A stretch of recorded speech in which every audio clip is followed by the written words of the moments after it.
这个位置。电钻小黄金万两，大家好，我是安德光小米啊。现在我们看一下这个花洒，这是他自己安装的。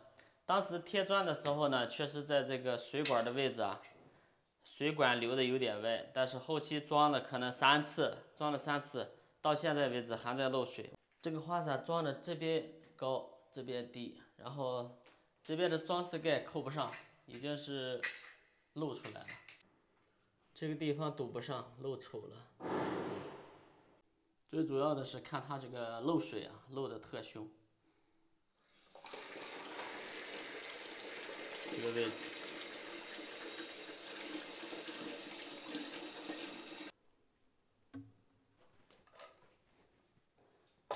拆下来我们看一下什么原因啊？左边热水的这个胶垫是压烂、压坏了，漏水跟这个胶垫有一定的关系，但是也不全是。我们要看这个曲角，这个曲角是个歪的。拆下来看，这个问题不大。哎，这个生料带都没有上紧啊！看在拆的时候直接就拧下来，这个后期可能会漏水。哦，没有缠生料带，它用的是这种胶垫。把这个胶垫拔出来。遇到这种胶垫了，顺便说一下，你看这个胶垫，这个胶垫很明显压的已经里边厚，外边薄，这个是用了多大的力气，已经压的差不多了。后期这种的漏水的风险很大。再一个就是我们调节曲角的时候呢，不好调方向。比如说里面你夹了一个胶垫，这个曲角，哎，刚好你理想的位置是在这里，但是它拧紧的时候呢，也许是这个状态，这就很尴尬。所以说还是缠生料带比较保险吧。如果是角阀的话，是不是用这个胶垫还凑合，还可以。反正目前为止呢，我是不敢用这种胶垫的，全部都是缠的生料带。这个水管呢，它是修理过的，这边已经掏开了。然后目前为止呢，它还是歪的。我们从这边可以对比的出来，这是下边的一个墙砖的缝隙，黑色的。现在能看得出来，这边宽，这边窄。如果是正了的话，应该是在这个角度。现在我们用螺丝刀这么撬的话，它还是会动的。只是说呢，里面的水泥啊没有敲到位。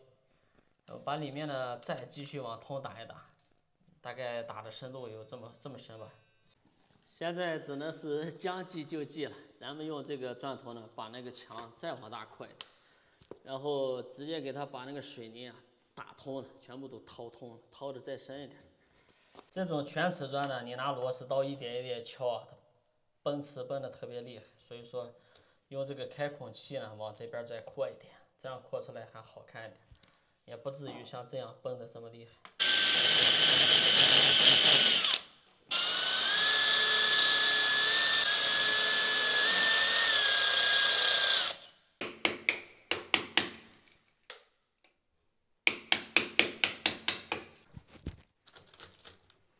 这边扩完了，差不多都快，哎呀，这个钻头是7、8毫米宽吧，我们钻头可以塞进去。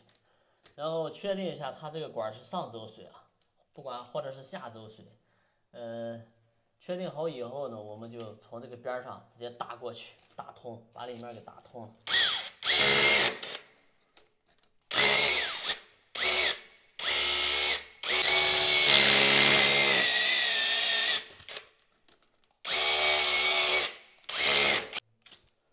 现在都已经这么深了，5、6公分了，应该是够的。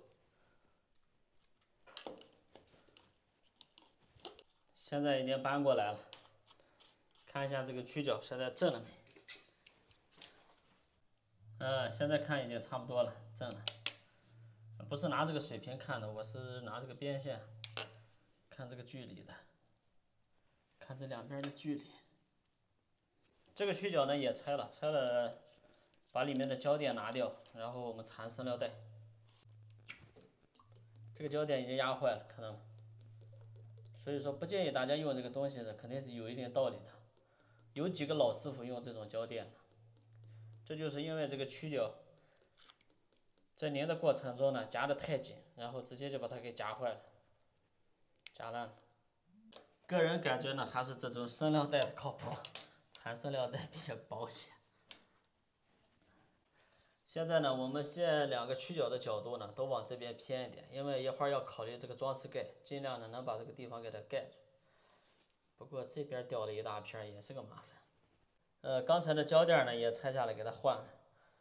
这个胶皮胶垫呢，它的弊端就是说，你如果压得太狠的话，胶垫就会烂。你看，包括这个也是，这不久的将来还是会漏水。这个也坏了，也压坏了，只不过还没有压透。差不多了，已经透了。看，这就是说安装的时候没有经验，就不知道这个东西我到底该用多大的力气。然后只要它漏水，我就一个劲儿的拧，就导致这样的结果。现在呢就是一个调平的状态，然后2个曲角的方向呢都是向上的。这个位置呢就是刚才我们扩的位置，但是这个曲角只要调的方向向上呢，它是左右中分的，这边就压得住。不过这边有一点点漏啊，这是它之前绷的词。那这个问题更不大。在包里呢，经常安装这种花叉，把这个胶垫都收集起来。像它这种，给它直接换。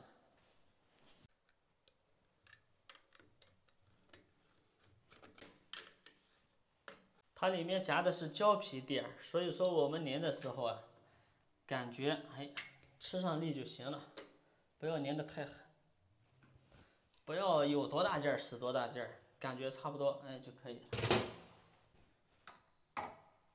现在上面的这个位置又不对了，是不是要重新打孔？现在差不多能用一个孔，另一个孔是用不了了。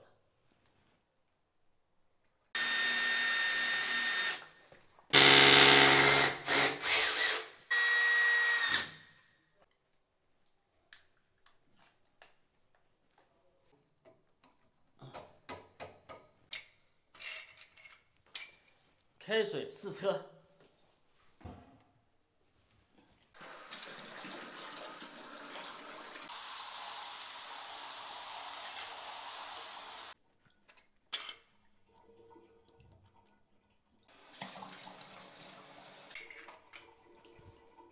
OK。